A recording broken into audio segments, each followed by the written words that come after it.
আসসালামু আলাইকুম। সংবাদে আপনাদের সবাইকে স্বাগত জানাচ্ছি। আমি ফিরোজ তোহা। শুরুতেই সংবাদ শিরোনাম।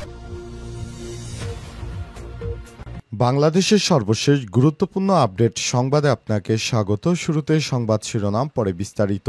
প্রথমেই জানাবো, ডিবি অফিসে শারজিল হাসনাতকে যে কথা বলে সাহস জুগিয়েছিলেন বিএনপি নেতা আনি। বিএনপির যুগ্ম মহাসচিব শহীদুদ্দীন চৌধুরী আনি বলেছেন, জুলাই অভ্যুত্থানের সময় ডিবি অফিসে শারজিল হাসনাতের সঙ্গে দেখা হয়েছিল তার। সেদিন তাদের শুধু একটা কথা বলেছিলেন, আমি যখন ছাত্রদলের প্রেসিডেন্ট ছিলাম তখন শেখ হাসিনা আমাকে আটকে রাখতে পারেনি, শেখ হাসিনা তোমাদেরকেও আটকে রাখতে পারবে না। আজ বিকেলে রাজধানীর কৃষিবিদ ইনস্টিটিউটে কেআইইবি জাতীয় যুব সম্মেলন 2025-এ সব কথা বলেছেন তিনি। জাতীয় নাগরিক পার্টি এনসিপির যুব উইং জাতীয় যুব শক্তি যুব সম্মেলন আয়োজন করে।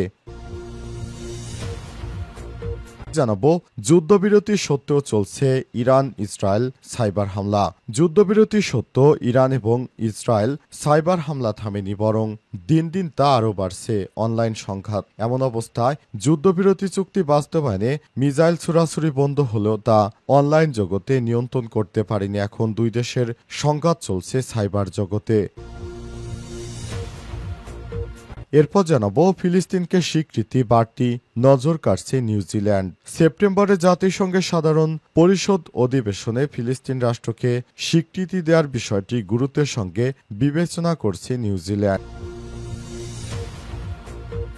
এদিকে আমরা মরলে অর্ধেক দুনিয়া সঙ্গে নিয়ে মরব, যুক্তরাষ্ট্রে পাকিস্তানি সেনাবাহিনী প্রধান।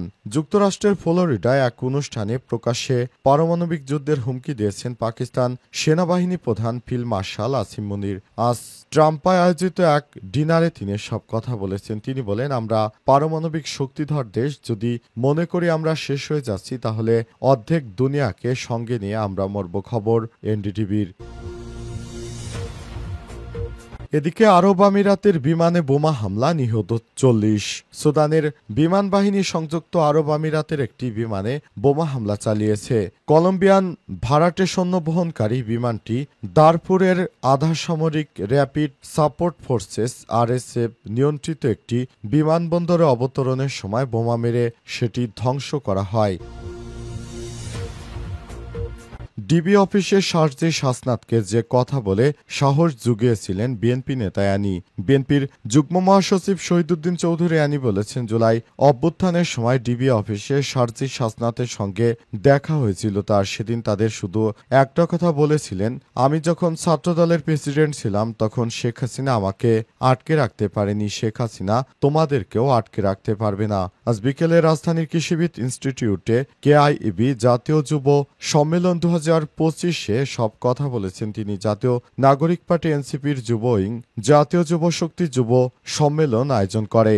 শহীদুদ্দীন চৌধুরী আনি বলেছেন, জুলাই আমাদের শিখিয়েছে কিভাবে ফ্যাসিস্টদের কবর দিতে হয়। 36 জুলাই শিখিয়েছে কিভাবে শেখ হাসিনাকে বিদায় দিতে হয়। জুলাই আমাদের শিখিয়েছে কিভাবে আয়নাঘর ধ্বংস করতে হয়। তিনি আরো বলেছেন, জাতীয় ঐক্যমতের বিকল্প নেই, সেটি হতে হবে ইস্পাত কঠিন দৃঢ়, যাকে ভাঙা যাবে না, মস্কানো যাবে না। লোভের ঊর্ধ্বে উঠে দেশের প্রয়োজনে আমরা এগিয়ে যেতে চাই। বিএনপির যুগ্ম মহাসচিব আরও বলেছেন, স্বাধীনতার আগে আমার জন্ম, আমি রক্ষী বাহিনীর অত্যাচার দেখেছি, আমি আওয়ামী লীগের দুর্নীতি দুঃশাসন দেখেছি এবং আমি খুন গুম হতে দেখেছি, আমি দুর্ভিক্ষ দেখেছি, আমি 75-এর 7 নভেম্বর বিপ্লব দেখেছি। অ্যানি আরও বলেন, জিয়াউর রহমান যখন স্বাধীনতা ডাক দেন তখন 1971 সালে শাহাদাত বরণ করেন 1981 সালে। এই 10 বছরে মাত্র 3.5 বছর তিনি দেশ শাসন করেছেন। জনগণের বন্ধু হয়ে, তরুণ নেতা হয়ে দেশ শাসন করেছেন তিনি। জিয়াউর রহমান যদি বেঁচে থাকতেন বাংলাদেশটাকে অনেক ভালো অবস্থানে নিয়ে যেতেন বলে মন্তব্য করেছেন তিনি। যুদ্ধবিরতি সত্ত্বেও চলছে ইরান ইসরায়েল সাইবার হামলা। যুদ্ধবিরতি সত্ত্বেও ইরান ও ইসরায়েল সাইবার হামলা থামেনি, বরং দিন দিন তা আরও বাড়ছে অনলাইনে। অবস্থায় এমন যুদ্ধবিরতি চুক্তি বাস্তবায়নে মিসাইল ছোড়াছুড়ি বন্ধ করলেও তা অনলাইন জগতে নিয়ন্ত্রণ করতে পারেনি। এখন দুই দেশের সংঘাত চলছে সাইবার জগতে।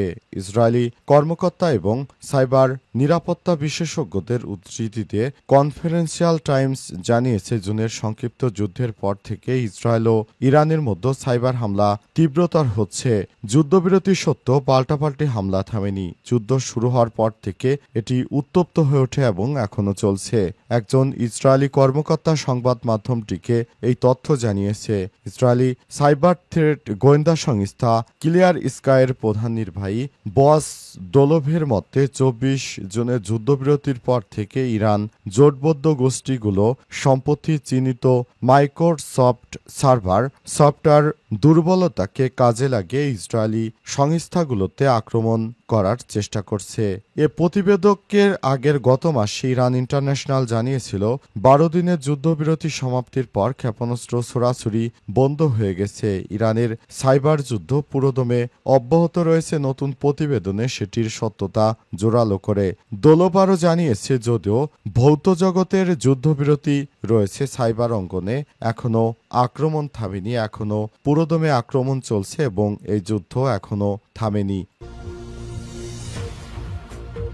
ফিলিস্তিনকে স্বীকৃতি বাড়তি নজর কাড়ছে নিউজিল্যান্ড। সেপ্টেম্বরে জাতিসংঘের সাধারণ পরিষদ অধিবেশনে ফিলিস্তিনকে স্বীকৃতি দেওয়ার বিষয়টি গুরুত্বের সঙ্গে বিবেচনা করছে নিউজিল্যান্ড। আজ দেশটির পররাষ্ট্রমন্ত্রী উইনস্টন পিটার্স জানিয়েছেন, প্রধানমন্ত্রী ক্রিস্টোফার লোনেস্কের নেতৃত্বাধীন মন্ত্রিসভা সেপ্টেম্বরে একটি আনুষ্ঠানিক সিদ্ধান্ত নেবে এবং সেটি জাতিসংঘ অধিবেশনে উপস্থাপন করা হবে। খবর রয়টার্সের। এর ফলে সিদ্ধান্তর ফলে ফ্রান্স, যুক্তরাজ্য, কানাডা ও অস্ট্রেলিয়ার মতো দেশগুলোর সঙ্গে তাল মিলে নিউজিল্যান্ড ফিলিস্তিনকে স্বীকৃতি প্রদানকারী রাষ্ট্রের সারিতে যুক্ত হতে পারে। বিশ্লেষকদের মতে এই প্রক্রিয়া ইসরায়েলের উপর আন্তর্জাতিক চাপ আরও বাড়াবে। উইনস্টন পিটার্স আরও বলেছেন, ফিলিস্তিনকে স্বীকৃতি দেওয়ার বিষয়ে তারা আঞ্চলিক স্থিতিশীলতা, মানবাধিকার এবং মধ্যপ্রাচ্যে শান্তি প্রতিষ্ঠার সম্ভাবনাকে গুরুত্ব দিচ্ছে। সিদ্ধান্তটি হবে সতর্ক এবং কূটনৈতিকভাবে পর্যালোচিত। এদিকে ফিলিস্তিন রাষ্ট্র স্বীকৃতির এই ধারায় যোগ দেওয়ার সম্ভাব্যতার কারণে নিউজিল্যান্ডের অবস্থান আন্তর্জাতিক মহলে বাড়তি নজর কাড়ছে। সেপ্টেম্বরে যদি এই সিদ্ধান্ত কার্যকর হয় তবে এটি হবে মধ্যপ্রাচ্যে শান্তি প্রক্রিয়ায় দেশটির অন্যতম বড় কূটনৈতিক পদক্ষেপ। অবস্থায় যদি স্বীকৃতি দেওয়া হয় তাহলে নতুন করে আর কোনো সমস্যা থাকবে না। দুই দেশের মধ্যে এখন থেকে সম্পর্ক আরও আগের থেকে অনেক ভালো হবে, যেটা খুবই দরকারি ছিল। এতদিন ধরে ফিলিস্তিনকে স্বীকৃতি দেওয়ার ব্যাপারে পশ্চিমারা কথা বললেও এবার পশ্চিমা দেশগুলি বাস্তবে সেগুলো করার জন্য চেষ্টা করছে এবং এরই ধারাবাহিকতা এবার এক এক করে বিভিন্ন রাষ্ট্রগুলো স্বীকৃতি দেওয়ার জন্য সামনে আসছে। এ রাষ্ট্রগুলো স্বীকৃতি দিলে খুবই ভালো হবে বিষয়টি। আমরা মরলে অর্ধেক দুনিয়া সঙ্গে নিয়ে যাব বললেন পাকিস্তানের সেনাবাহিনী প্রধান। যুক্তরাষ্ট্রের ফ্লোরিডায় এক অনুষ্ঠানে প্রকাশ্যে পারমাণবিক যুদ্ধের হুমকি দিয়েছেন পাকিস্তানের সেনাবাহিনী প্রধান ফিল্ড মার্শাল আসিম মুনির। ট্রাম্পায় আয়োজিত এক ডিনারে তিনি বলেছেন, আমরা পারমাণবিক শক্তিধর দেশ। যদি মনে করি আমরা শেষ হয়ে যাচ্ছি তাহলে অর্ধেক দুনিয়াকে সঙ্গে নিয়ে যাব। খবর এনডিটিভির। তিনি বলেছেন, আমি মনে করি ভারত আমাদেরকে যেভাবে চোখ রাঙানি দিচ্ছে, আমাদের বিরুদ্ধে তারা নাকি বড় ধরনের সংঘাতে যেতে চায়। তিনি বলেন, আমি ভারতকে সতর্ক করে বলতে চাই, ভারত যদি আমাদের বিরুদ্ধে কোনোভাবে যুদ্ধে জড়ানোর কোনো স্বপ্ন দেখে তাহলে ভারতকে তিনি হুঁশিয়ারি দিয়ে বলেছেন, আমরা পুরো পৃথিবীর অর্ধেককে নিয়ে তারপর মারা যাব, কারণ আমরা বীরের বেশে ভারতের সঙ্গে যুদ্ধে জয় করেছি। আবার নতুন করে আমরা ভারতের সঙ্গে সামনের দিনে যতগুলো যুদ্ধ সংগঠিত হোক না কেন, প্রতিটি যুদ্ধক্ষেত্রে আমরা ভারতের সঙ্গে বীরের বেশে অত্যন্ত ভালোভাবে সব কটি যুদ্ধ থেকেই জয়লাভ করতে পারবো বলেও জানান তিনি। তিনি আরো বলেছেন, আমরা মুসলিম জাতি, আমরা বীরের বেশে থাকতে ভালোবাসি। আমরা কোনো ভারতীয়দের চোখ রাঙানিতে আমরা পিছপা হব না।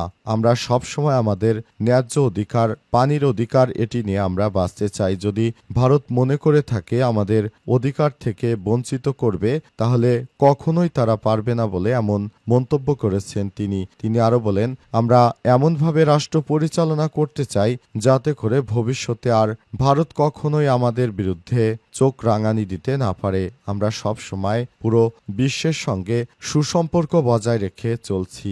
এই কথার পর ভারতের পক্ষ থেকে আবার একটি বার্তা দেয়া হয়েছে, তবে এই বার্তা নতুন করে দুই দেশের মধ্যে আবারও যুদ্ধ উস্কে দিচ্ছে।